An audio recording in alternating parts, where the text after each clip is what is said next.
రేపు సచివాలయం ఎదుట రైతు నేస్తం సభ నిర్వహించనుంది ప్రభుత్వం. ఈ సభలో ముఖ్యమంత్రి రేవంత్ రెడ్డి, మంత్రులు పాల్గొననున్నారు.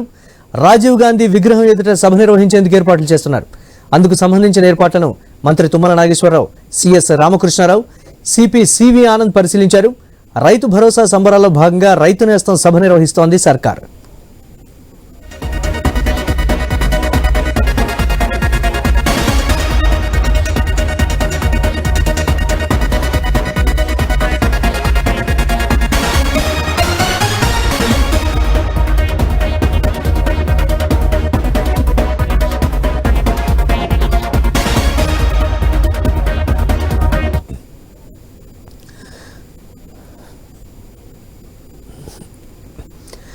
రేపు సచివాలయం ఎదుట రైతు నేస్తం సభ నిర్వహించనుంది ప్రభుత్వం. ఈ సభలో ముఖ్యమంత్రి రేవంత్ రెడ్డి, మంత్రులు పాల్గొననున్నారు.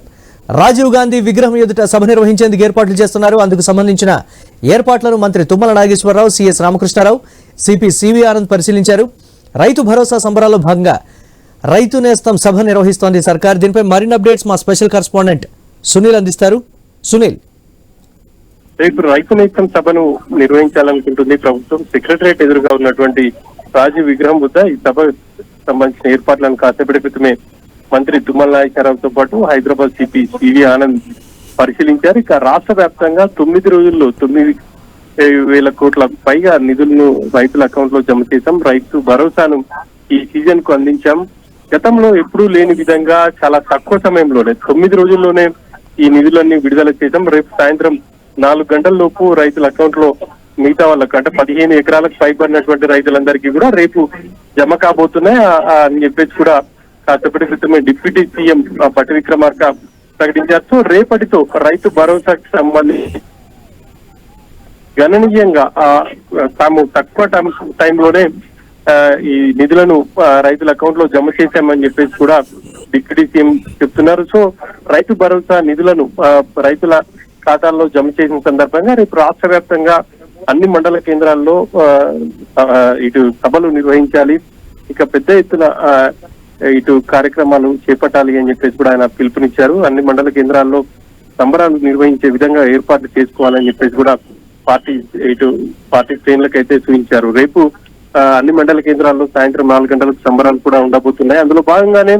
రైతు నేస్తం పేరుతో రేపు ప్రభుత్వం సభను కూడా ఏర్పాటు చేసింది. 1000 మందితో ఈ సభను సెక్రటరియట్ ఎదురుగా ఏర్పాటు చేయబోతుంది. ఈ సభకు సీఎం రేవంత్ రెడ్డితో పాటు మంత్రులందరూ కూడా పాల్గొనబోతున్నారు. కాసేపటి క్రితమే ఈ ఏర్పాట్లకు సంబంధించి మంత్రి తుమ్మల నాగేశ్వరరావుతో పాటు సిఎస్ అదేవిధంగా హైదరాబాద్ సిపి కూడా పరిశీలించారు. అట్టహాసంగా ఈ కార్యక్రమం ఉండబోతుంది అనేది చెప్పుకోవచ్చు. ఇక ఒకవైపు రాష్ట్ర వ్యాప్తంగా రైతు భరోసా నిధులు మంజూరు చేశాం 9,000 కోట్లకు పైగా అని చెప్పేసి ప్రభుత్వం చెప్తున్నప్పటికీ గ్రేటర్ పరిధిలో అంటే ప్రధానంగా ఓఆర్ఆర్ పరిధిలో ఇంకా కొన్ని మండలాల్లోని గ్రామాల్లో రైతులు భూమిని రైతు భరోసా గత సీజన్ లో రాలేదు, ఈ సీజన్ లో కూడా రాలేదని ఆందోళన అయితే వ్యక్తమవుతున్నాయి. దీనికి సంబంధించి మరి ప్రభుత్వం ఎట్లా సమాధానం చెప్తుంది అనేది అయితే చూడాలి. Murali, right, thanks for updates.